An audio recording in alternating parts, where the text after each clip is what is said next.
Բարև ձեզ, Վեստիայեմի տաղավարում ենք, այսօր կրկին մեր թեման քաղբանտարկյալներ են, անդրադառնալու ենք հատկապես Նարեկ Սամսոնյանին, խնդիրը հետևյալն է, Նարեկ Սամսոնյանը ունի առողջական խնդիրներ եւ Վեստի տաղավարում է նրա կինը Լուսնե Առաքելյանը, բարև ձեզ Տիկին Առաքելյան, շնորհակալ եմ հրավերն ընդունելու համար։ Շնորհակալ։ Տիկին Առաքելյան, այս պահին վերջին տվյալներով ինչ նորություն ունեք ձեր ամուսնուց։ Նարեկը պինդ, ամուր, հաստատակամ, շարունակում է իր պայքարը, ուշադրություն չդարձնելով, առաջնային տեղը չտալով իր առողջությանը։ Տեսնենք երբ է հանգուցալուծումը լինելու, երբ է Հայաստանում վերջապես արդարադատություն իրականացվելու։ Առողջական ինչ իրավիճակում է այս պահին։ Իմ հետ զրույցներում միշտ ասում եմ լավ եմ, նորմալ եմ, ամեն ինչ լավ է, բայց դե ձայնից զգացվում է, որ արդեն թուլություն, այնց առույգ չի, ոնց որ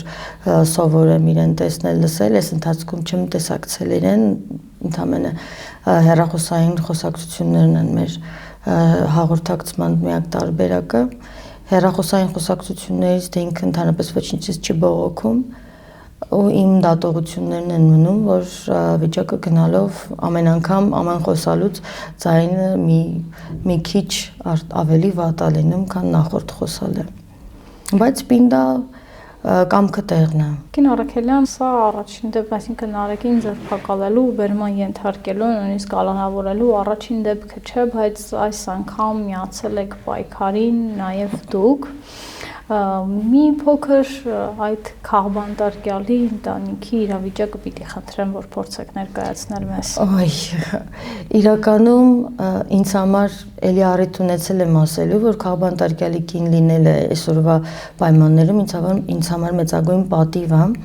ու ես միշտ տեսաուղերձներն էլ սկսելով միշտ ասում եմ, որ ես քաղբանտարկյալ Նարեկ Սամսոնյանի կինն եմ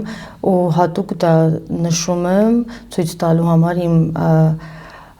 հպարտությունը այդ թեմայով։ Ճիշտ է, չէի ուզենա բնականաբար լինել քաղբանտարկյալի կին, չէի ուզենա, որ Հայաստանի Հանրապետությունում այն պետությունը, որ ես էլ ամուսինս էլ սիրում ենք, մեր գործունեությամբ միշտ փորձել ենք նպաստել միայն դրա զարգացման ու մեր գիտելիքների ներդրման միջոցով։ Դե բալիկներից ընվելուց հետո ես արդեն իմ մասնագիտական ամբիցիաները երկրորդ պլան մղեցի, զբաղվելով, ինձ նվիրելով իրենց ու միշտ որ ասում էի անպիտանի կարգավիճակում եմ, Նարեկն ասում էր, չէ, շատ կարևոր գործ ես անում, միշտ sense դուխ էր տալիս, ես շատ էի նեղվում եւ 2018-ից հետո որ էլ չէի կարողանում փողոցային պայքարի մասնակցել, միշտ հեռուստացույցով հետևում էի ու միշտ sense տխուր բողոքում էի, ասում էի, ես էլ եմ ուզում դուրս լինեմ, ես էլ եմ ուզում պայքարեմ, բայց դե չէի կարա 19-ին մի բալիկս ծնվեց, 21-ին արդեն երկրորդը ու արդեն գնալով պարտականությունները ստան ավելացան ու չէի կարողանում այդ քաղաքացիական պարտքս կատարել։ Հիմա որոշեցի խոսել, որովհետև բոլոր թույլատրելի եւ անթույլատրելի սահմաններն այս իշխանությունները հատեցին այս երկրորդ գործով։ Հաշվի չառնելով որևիցե բան, հաշվի չառնելով մարդու իրավունքներ ասվածը, հաշվի չառնելով ժողովրդավարությունն ասված, որ այդքան դոշ էին ծեծում, որ ժողովրդավարության բաստիոնն է, այստեղ 3 միլիոն վարչապետ է ապրում, բայց դրանք ընդհանրապես փուչ խոսքեր էին ու իրենց գործունեության ընթացքում այս անցնող 8 տարիների ընթացքում միայն այդ ամեն ինչը մաշեց, կորավ ու իրական թե Նիկոլ Փաշինյանի դեմքներ, բայց այսինքն այդտեղ մենակ որ միշտ ասում ենք այս իշխանությունները սխալ է, այս իշխանություններ չկա, կա մի մարդ Նիկոլ Փաշինյանը, որ ամեն ինչ որոշում է, եւ օրենսդիրի հարցերն է որոշում, եւ գործադիրի, եւ դատական, եւ քաղաքասարակության, ամեն ինչը մենակ այդ մի մարդու դեմքով է, դատախազնել է ինքը, դատավորնել է ինքը, պատգամավորն էլ է ինքը, ըստ իր անդիմադիրն է ինքը, ամեն ինչը մենակ ինքն է, ոդկաստ վարողն էլ է ինքը, փորձեցին անգամ այդ դաշտ մտնել։ Այսինքն Հայաստանում գոյություն ունի մեկ մարդ եւ մեկ մարդու իրավունքներ եւ այդ մեկ մարդն ինքն է։ Հատովի հաշվում է երեխաների տարիքը 7 եւ 5։ 7-ը նոր պիտի լրանա, 6 ենք եւ 4 ենք։ Շատ խելացի բալիկներ են։ Ինչ եք պատմել, որտեղ է հայրը։ Գիտեն, իրանք գիտեն, որ պապան բանտում է, գիտեն ինչի համար է բանտում, ու արդեն նենց տեղ ենք հասել, որ երեխեքը այդ Նիկոլ անուն տալիս են։ Ես միշտ խուսափել էի, որ փոքր երեխեքը ասեն Նիկոլն են, բայց այսօր իմ երեխեքը հեռուստացույցով նայելուց իրանց պապայի դատը, երբ որ կարգադրիչները չլսելով իդեպ դատը, երբ որ այս ամսի 9-ի դատի ժամանակ, երբ որ դատարանը վճիռը կարդաց, երեխեքը տանը հեռուստացույցը միացրած անձայն հետևել են ամենքը իր iPad-ով, իր հեռախոսով զբաղվելուց, տեսել են, որ կարգադրիչներ մոտենում են Նարեկին, ու Նարեկը իրանց հետ գնա, հասկացել են, որ պապան տուն չի գալու։ Հետո ու որ գնացի տուն, ասում են մամա, հա Նիկոլի դատավորն էր փաստորեն։ Դե մենք իրանց մոտ չենք խոսում, տենց բաներ, որ ասես երեխուն սովորացրել ես, չէ։ Երեխեքն իրանց ենթադրություններն ու հետևություններն արել էին, որ Նիկոլի դատավորն էր, այսինքն ամեն ինչը ինքն է։ Ու սա Նարեկին լրացնելու ամենա ռեպրեսիվ տարբերակն ընտրեցին, նախորդ անգամ երևի բախտներս բերեց կամ իրանք այդքան հաստատակամ չէին, որ այս տիպի ապօրինությունների չգնացին կամ մեր բախտը բերեց, որ լավ դատավոր, այսինքն ոչ թե լավ դատավոր, այլ իր մասնագիտությունը հարգող, իր մասնագիտության առաջ չմեղանչող դատավոր հանդիպեցինք ու ելքն եղավ այն, ինչ ունեցանք, իսկ այս անգամ բախտներս չբերեց, կամ իրանք էին ավելի հաստատակամ, որ պետքա Նարեկն ու Վազգենը պատժվեն։ Այստեղ ոչ թե արդարադատություն է իրականացում, այլ զուտ վրեժխնդրություն է, սա պատժիչ գործիք է, դատարանը դարձել Նիկոլ Փաշինյանի ձեռքին, Ալենն էլ է գործիք Նիկոլ Փաշինյանի ձեռքին, ընդամենը լավ ծառայող գործիքներ են այս մարդիկ։ Տիկին Արաքելյան, ինչպես է անցնում նաև այսինքն մի փոքր այդ մասը խոսենք ու վերադառնանք կրկին քաղաքական, ինչպես է անցնում Աղորյան, ինչպես են կարոտում հայրիկին, ինչպես եք լրացնում դա, ինչպես նաև միանում պայքարին։ Դե լրացնել անհնար կլինի, ամենքս փորձում ենք խելամտության սահմաններում դրամատրությունն ուրախ պահել, բայց դե երեխային շատ են կարոտում են էլ Նարեկի նման պապային, հեռուստադիտող իրան ավելի շատ գիտի սենց պայքարող մարդ, բայց ոչ մեկ չի պատկերացնում, թե ինքն իր աղջիկ երեխաների հետ, անգամ ինձ հետ տան ինչպես է, շատ ուշադիր, հոգատար, երեխեքի սրտով ամեն ինչ անող, ու մինչև հիմա էլ, որ խոսում ենք, ասում է երեխեքն ինչ ուզում են թող անեն, իրանց հետ էլ խոսալուց ասել էր, հիմա մեկին մի հատ նկատողություն նմանում, ասում են, պապան ասել է, որ մենք ամեն ինչ պետք է անենք։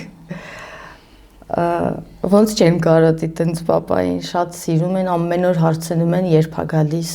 այդ Նիկոլը ինչքան է պահելու պապայիս, ասում են։ Ասում եմ, տեսնենք ինչքան կարանա պահի, այնքան կպահի։ Երբ որ սկսեցիք պայքարը, գրեթե բոլոր դեսպանություններ, կառույցներ, մարդու իրավունքների պաշտպան, ինչ պատասխաններ ունեք, որտեղ արդեն 12-րդ օրն է հացադուլի։ Անձամբ ես իմ անունից մի քանի կառույցի էի նամակ գրել, պատասխան մեկից էի ստացել, բայց ստանդարտ դիվանագիտական պատասխան, որ սա Հայաստանի ներքին իրավական հարցերը, մենք որևիցե լծակ չունենք, մենք ոչ մի բանով չենք կարող խառնվել, նման պատասխան, բայց ինձ բավական էր նաև այն, որ իրենց ուշադրությունը հրավիրվեր այս գործին, որ կառույցները տեղյակ լինեն, թե իրականում ինչ է տեղի ունենում եւ իրենց ինչ են ներկայացնում։ Հիմա ես իմացա, որ 3 մարդու իրավունքների պաշտպանի գրասենյակի մոտ եղած ակցիայի շրջանակներում, երբ որ հանդիպել են այդ բաժնի, չգիտեմ ինչ ղեկավարներ, ասում են մենք կապը պահում ենք միջազգային կառույցների հետ, այսինքն իրանք կառույցների հետ կապը պահում են Նիկոլի իրավունքների պաշտպանության տեսանկյունից, ըստ իրենց ամեն ինչ համաչափ է, իրավաչափ է, չգիտեմ ոնց են կարողանում այս ամեն ինչը գլուխ բերել։ Տեսեք, կա կոնկրետ քրեական գործ, կոնկրետ մեղադրանք, այս դեպքում իրենք ասում են պարզապես Նարեկ Սամսոնյանը քաղբանտարկել չի, ուղղակի իրավախախտում է կատարել։ Այդտենց պատասխան չենք ստացել ես անձամբ, բայց ներկայացվում է այդտենց։ Եվ մարդու իրավունքների պաշտպանի ինձ հասած տեղեկատվությամբ եւ իմ ընկալմամբ, որ ներկայացնում են, որ ամեն ինչ նորմալ է, ամեն ինչ նորմալ հունով գրվում է, Էլ չեմ կարող ենթադրել, թե բնականաբար պետք է ինչ-որ լավ ծաղկացնեն, ինչ-որ լավ ստերով կարողանան քողարկել ու ցույց տալ, որ ամեն ինչ օրենքի շրջանակներում արում։ Դրա համար մենք շարունակում ենք նամակներ գրել, անընդհատ թարմացնում ենք նամակները, ներկայացնում ենք մանրամասները Անտիֆեքի անունից բոլոր միջազգային կառույցներին, պաշտոնյաների, Հայաստանով զբաղվող պաշտոնյաների այդ ապդեյթներով նամակները անպայման գնում են, որ մարդիկ իմանան իրականում ինչ է կատարվում։ Հայաստանի Հանրապետության իշխանությունից ինչ սպասելիքներ ունեք։ Ոչ մի լավ սպասելիք իրենցից չունենք, ես որևիցե սպասելիք իրենցից չունեմ։ Դատական համակարգից Բացարձակ դատական համակարգից որևիցե սպասելիք մինչև հունվարի 9 ունեի ակնկալիք, վերաքննիչից էլ ունեի ակնկալիք, բայց երբ որ վերաքննիչը վճռի հրապարակման օրը հետաձգեց, արդեն դա իմ համար կասկածի տեղիք էր տալիս, ասեցի լավ կսպասենք։ Ու երբ որ գործը արդեն հիմնական մասով մտավ դատարան, ասում էի լավ դե, սա նենց փուչ գործ է, որ հենց մտնի դատարան, всё, ամեն ինչ ջրի երեսա դուրս գալու։ Ու Նարեկն էլ շատ սպառիչ ելույթ ունեցավ դատական նիստերի դահլիճում, մանրամասն ներկայացրեց, պատկերավոր ներկայացրեց ամեն ինչ, բայց փաստորեն դա մեզ համար էր, որովհետև դատավորը անգամ աչք չթարթեց, դատավորը պատրաստ, իրավաճիռն ունեցած եկել էր, որովհետև ընդհանրապես իրեն ոչ մի հարց չհետաքրքրեց, ոչ մի հարց չտվեց, ոչ դատախազին հարց տվեց, ոչ Նարեկին ու Վազգենին հարց տվեց, ճշտող հարցեր, ոչ մի բան։ Միանգամից վերդիկտը կարդաց։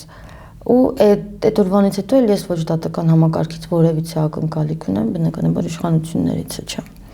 Իմ միակ ակնկալիքս կլինի այն, որ միջազգային հանրույթ ներկայացնող կառույցները, վերջապես պետությունները, վերջապես տեսնեն, թե ում հետ գործ ունեն ու իրենք արդեն իրենց գործունեության, իրենց լիազորությունների շրջանակներում դադարեն սրանց հետ համագործակցել։ Բայց այդ ամենը կարծես տեղի ունենում Նարեկի կոնկրետ առողջական խնդիրների պատճառով, փաստաբան Ռուբեն Մելիքյանը բարձրաձայնում է, որ Նարեկի մոտ կան առողջական խնդիրներ, դրանք պետք է կարգավորել, այսինքն ինքնազոհողության տարբերակն է ընտրել Նարեկը։ Ես չէի ասի ինքնազոհողություն, դա իր ունեցած պայքարի վերջի տարբերակն է։ Խոսքով պայքարում էր, այս քրեական գործերով անցնելով եղել է պայքարի միջոց,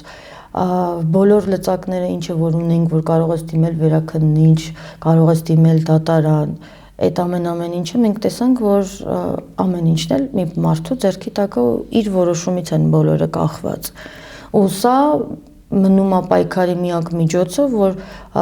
գոնե ուշադրություն կգա այս իրավիճակի վրա, այն բոլորին եվրոպական կառույցներին, որոնք որ ֆինանսական աջակցություն են ցույց տալիս այս իշխանություններին,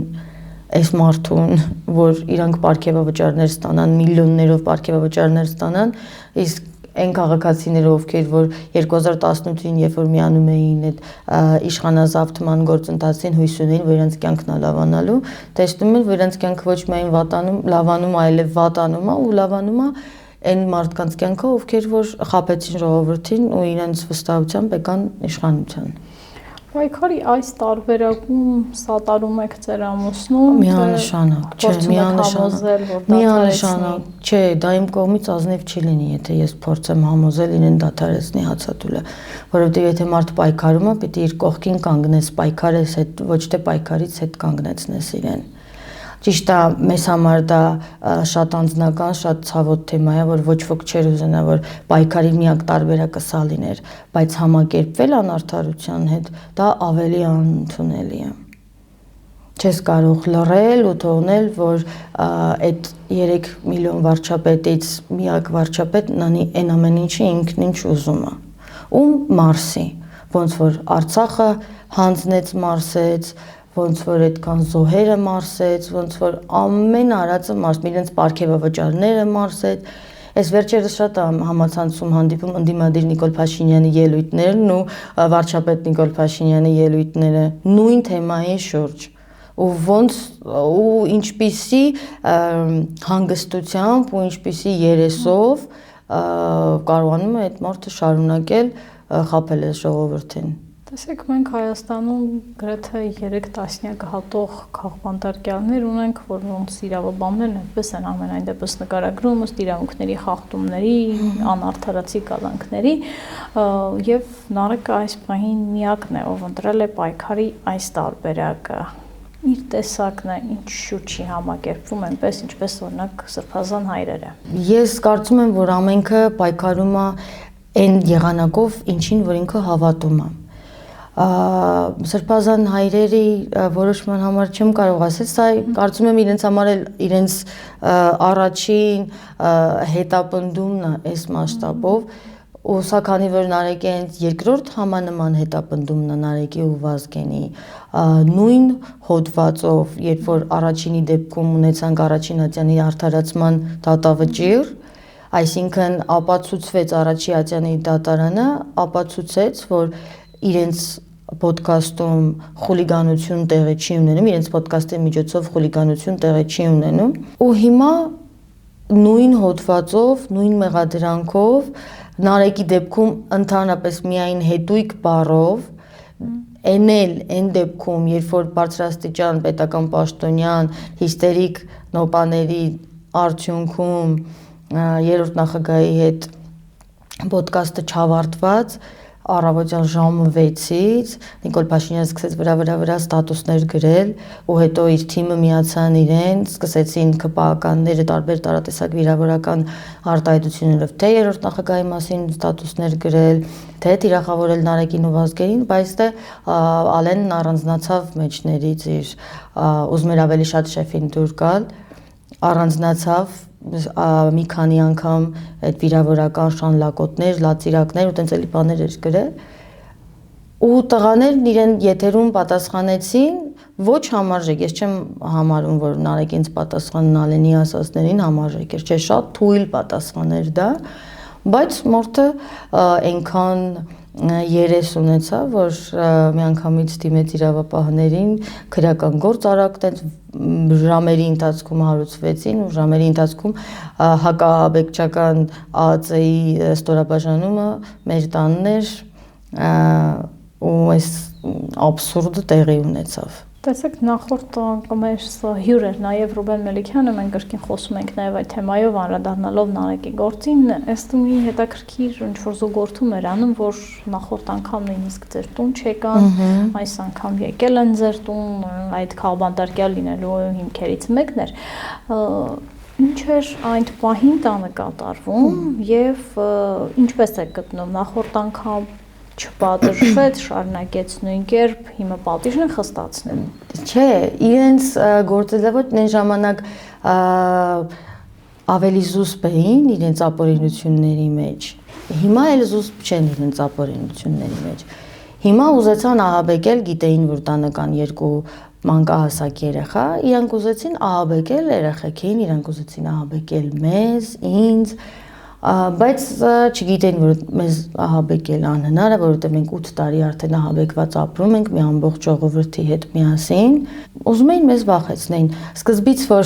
իրանք եկան, չէին ներկայանում, որ ԱԱԾ, ես հիմա էլ վերջում ահաբեկման լավագույն տարբերակն է։ Իրենք մենք գնացինք դուռը բացելու, առավոտյան արդեն պետք է դպրոց գնայինք, պատրաստվում էինք, գնացինք դուռը բացելու, բանալին դեռ չպտտած, իրանք միանգամից դրսից զամոք բռնակն իջացրեցին, ու որ բռնակն իջացրեցին, ես ավտոմատ փորձեցի դուռը փակեմ, որ չլինի բացել, առաջինը մտածեցի, որ գողություն են ուզում անեն, տուն են ուղակի ուզում ներխուժեն։ Նարեկին ձեն տվեցին, Նարեկը այդ ժամանակ քնած էր դեռ, մենք էինք շուտ արթնացել։ Ես Նարեկին ձայն եմ տալիս,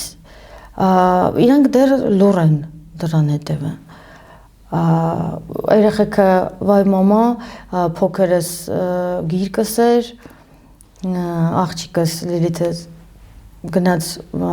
դրան արանքից ուզում էր տեսնել ովքեր են, տեսավ դիմակով մարդիկս մոմո դիմակով են, ասեցի հենա գողեր են տուն մտնում, մոմո ովքեր են, ասում եմ Լիլիթ գողեր են դիմակով ով պիտի լինի, Մեկ է այնտեղից լրություն, գողեր չեն ԱԱՑ-ն։ Ասում եմ, որ շուտ ասեիք ԱԱՑ-ն։ Չէ։ Եթե չէին ուզում ԱԱԲԿ-ին, պիտի դուրը ծեծեին, ասեին ԱԱՑ-ն բացեք, օրինակի համար, չէ, իմ պատկերացմամբ տենց պիտի լիներ։ Բայց իրանք սպասում են, որ մի հատ երեխեքը վախենան, մի հատ ես վախենամ, մինչև Նարեկը գա հասնի, նոր իրանք ներկայանան, ասեն ԱԱՑ-ն։ Այդ ազգային անվտանգության ծառայության հակահավեկչական ստորաբաժանումը մոտ 10 հոգի էին, եկել էին տուն, խուզարկում էին երեխեքի iPad-ն ու հեռախոսները, iPad-ները վերցրին, հեռախոսները վերցրին, լավ չտարան։ Կարծում եմ ամաչեցին, որովհետև Լիլիթս կողքից ասում էր՝ մամա չավիրեն iPad-ս վերցնում են, ինչ անեն, ու չեն ավիրելու iPad-ս, ասին չէ, չենք ավիրում։ Ինձ թվում է Միգուցե վատը զգացին իրենք, երեխեքի հեռախոսներն ու iPad չվերցրեցին iPad-ները, բայց իմ հեռախոսը, իմ համակարգիչը, իմ ամեն ինչ, այդ ուշ եմ տեսել, որ չկա։ Երբ որ արդեն Նարեկը գնացել էր տարել էին, երեխեքը